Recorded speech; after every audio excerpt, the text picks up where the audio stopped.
Corona के बाद और देश में चल रहे किसान आंदोलन के बीच नरेंद्र मोदी सरकार ने अपना बजट पेश किया। वित्त मंत्री ने कहा कि 100 साल का ये इतने ऐतिहासिक बजट है और किसानों के तरफ से उम्मीद की जा रही थी कि कुछ बड़ी घोषणाएं की जाएगी। हालांकि सरकार का दावा है कि किसानों को लेकर और एग्रीकल्चर इंफ्रास्ट्रक्चर को लेकर कई घोषणाएं की गई है, जिसका सीधा फायदा किसानों को होगा।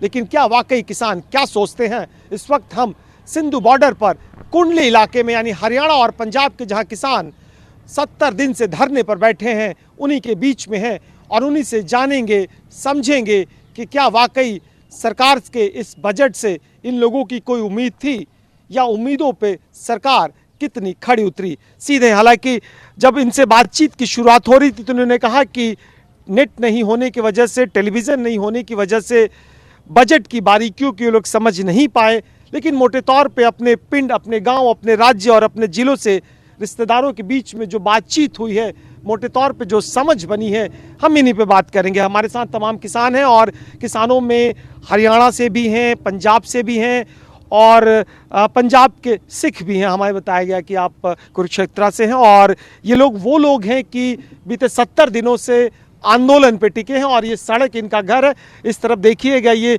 प्लास्टिक के जो आशियाने हैं इनका अपना घर है और ये कुछ इस तरह की इनकी ज़रूरत के सामान है। ठंडी से निपटने के लिए ये देसी जुगाड़ है, जिसे आप वाटर हीटर भी कह सकते हैं, और लकड़ियाँ और पब्लिक शौचालय। लेकिन हाल के कुछ दिनों में 26 तारीख की घटना के बाद जो दिल्ली के तरफ से जो सप्लाई आती थी वो पुलिस के बंद करने की वजह से बहुत परेशानी होगी। हमारे चर्चा का विषय वो भी होगा, लेकिन हम इनसे बात करते हैं किसान के मुद्दे पे। सबसे पहले बताइए, कल जो बजट पेश किया गया, आपने कुछ सुना होगा, समझा होगा, आपके कुछ नेताओं ने भी बताया होगा, क्या उम्मीद थी सरकार से कि बजट में किसानों को लेकर कुछ घोषणाएं की जाएगी? उम्मीद तो बहुत थी सरकार से भी, कुछ कोई जैसे कि किसानों का बहुत उस पर लोन है और लिमिट वगैरह उसमें कोई छूट मिलेगी, लेकिन जितना का हमें पता लगा है कोई किसानों को ज़्यादा कुछ फ़ायदे वाला काम नहीं दिख रहा। क्योंकि वैसे तो 3-4 दिन से नेट हमारा बंद था, लेकिन फिर भी हमें जो आसपास से जानकारी मिली है, बजट में किसानों के लिए कोई ख़ास बात नहीं है। वो पहले की तरह ही बजट है, इसके अंदर कोई ऐसी घोषणा भी नहीं की गई भी कोई किसानों के कर्ज माफ़ हो जाएं। किसान तो पहले ही बदहाली में है बहुत ज़्यादा, बहुत किसानों पे कर्जा है, कर्जे की वजह से बहुत आत्महत्याएं भी कर रहा है किसान। और जिस तरह अभी ये लगभग 2.5 महीने से यहाँ पर भी परेशान हो रहे हैं, बहुत दिक्कतदारी है, पानी की बहुत प्रॉब्लम है।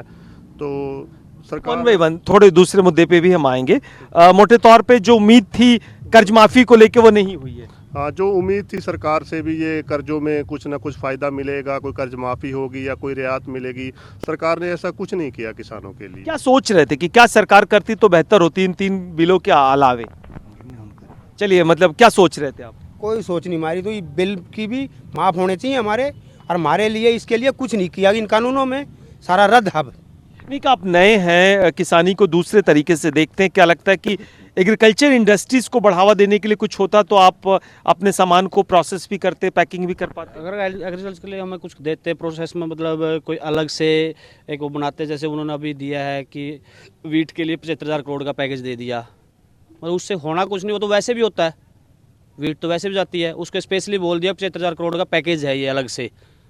मतलब हर साल जब खरीदी जाती है वो तो एक उससे ज़्यादा खरीदी जाती है, एक दिखाने के लिए, लोगों का ध्यान थोड़ा डाइवर्ट करने के लिए वो चीज़ दिखा दी 75,000 करोड़।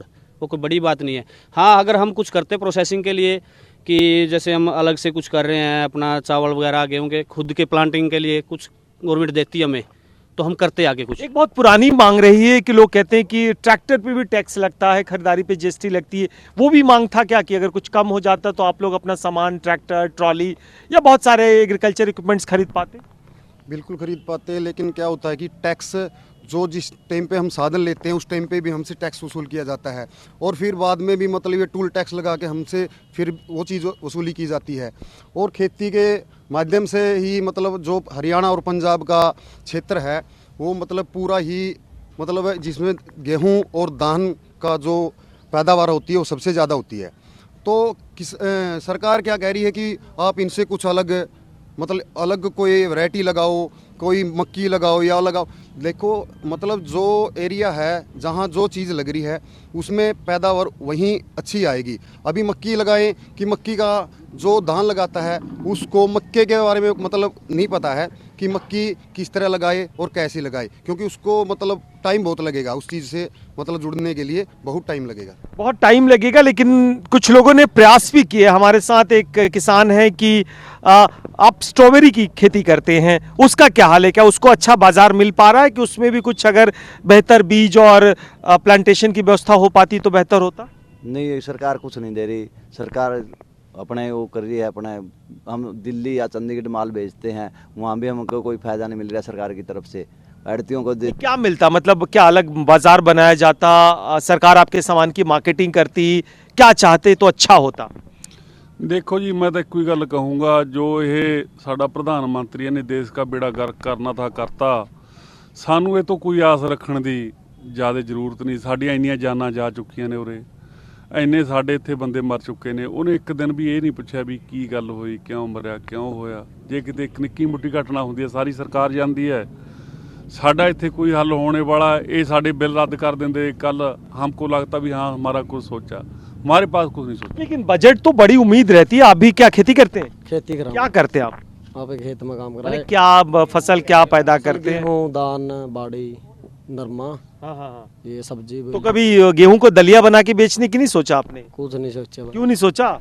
क्या मतलब आपको ट्रेनिंग नहीं थी, पता नहीं था, या बाजार नहीं था? ना तो पता था भाई हाँ। कूटन का। बस एक बात वहाँ पे तो सरकार नाश करेगी किसान का बस। नहीं, लेकिन मुझे बताइए कि बहुत सारी इंडस्ट्रीज को बूस्ट किया गया, रोड सेक्टर्स को बूस्ट किया गया, ग्रामीण जो रूरल इंफ्रास्ट्रक्चर है उसको बूस्ट किया जा रहा है क्या, लेकिन वो सारी योजनाएं जमीन पे नहीं उतरती क्या? नहीं नहीं, ऐसा कुछ नहीं है। जो अकेला किसान देखो इतना बड़ा प्रबंध नहीं कर सकता है। अगर कोई 2-3 एकड़ का जिम्मेदार है ना, तो वो इसे जैसे आप कह रहे हैं अभी गेहूं है, इसको दलिया बना के बेचे, इतना उसके पास तामझाम नहीं है, तो वो इतना नहीं कर पाता। तो ये तो एक कोई बड़ा इंडस्ट्रीज है जो कोई भी है वो कर सकता है, मतलब छोटा जिम्मेदार ये नहीं कर सकता। सरकार को चाहिए कि जो भी कृषि के ऊपर जो खर्च है उसको कम करे, और मतलब कि उन्हें सब्सिडी दे, उन्हें लोन भी ज़्यादा दिया जाए। कुछ लोन के मारे बहुत से जिम्मेदार आत्महत्या कर रहे हैं, लोनों को उनको माफ़ किया जाए।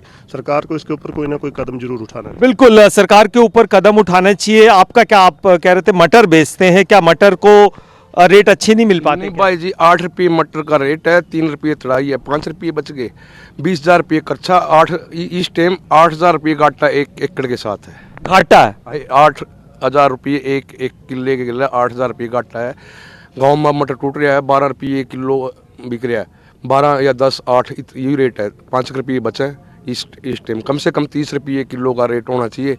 अच्छा, एक और है, 6 साल हो गए सरकार ने, बीजेपी ने, किसान कर्ज में डूब चुके हैं। अरे एक किसान 15 लाख की देनदारी है, और 2 लाख खर्चा यूँ ले लो, ये नुकसान हुआ। हाँ, 17 लाख रुपये एक किसान का ओ लिया, और जितने दिन आंदोलन चल रहा किसान कर्ज में डूबता चला जाएगा। और किसान उठने वाला नहीं है जब तक 3 काले कानून वापस नहीं लेगा, और मोदी MSP का मूल्य किसानों को नहीं देगा। आप ये कह रहे हैं कि सरकार जब कोई फसल की कीमत गिर जाती है तो सरकार को कंपनसेट करना चाहिए? गवर्नमेंट देखो, ये मेरा तो ये कहना है कि जो अपनी धान है और गेहूं है उनका रेट है ना मात्र बढ़ाया है, ठीक है ना। और जो अपना लग्जरी गाड़ी है उन पे जो टैक्स है बिल्कुल ना मात्र है। जो अपने एग्रीकल्चर के हैं, जो सामान भी है, जो हो गए, उन पे टैक्स है ना 28 से 30% है। सर कहाँ जाए किसान, कहाँ जाए? फसल के दाम बिल्कुल ना मात्र बढ़ा रखे हैं। और जो बड़े बड़े रियासी हैं, टाटा बिरला, उनकी जो लग्जरी गाड़ियाँ हैं उन पे ना मात्र का टैक्स है, ठीक है। तो हम ये कह रहे हैं कि जो कृषि के सामान है, उपकरण है, खाद है, बीज है, पेस्टिसाइड्स है, उसमें टैक्स कम किया जाए जिससे सस्ता हो सके। हाँ बिल्कुल सही, उसमें टैक्स कम किया जाए बिल्कुल भी, ठीक है। और जो स्वामीनाथन रिपोर्ट है वो लागू करनी चाहिए। MSP सरकार तो कह रही है कि स्वामीनाथन कमेटी की रिपोर्ट लागू कर रही है, फेज वाइज कर रही है। नहीं नहीं, बिल्कुल नहीं करी, वो बस भ्रमित कर रहे हैं लोगों को। उनका ऐसा कुछ भी नहीं है, उन्होंने कुछ नहीं किया ऐसा। वो सिर्फ लोगों को ये दिखा रहे कि हमने हाँ लागू किया, लेकिन हमको ऐसा कुछ भी नहीं मिल रहा।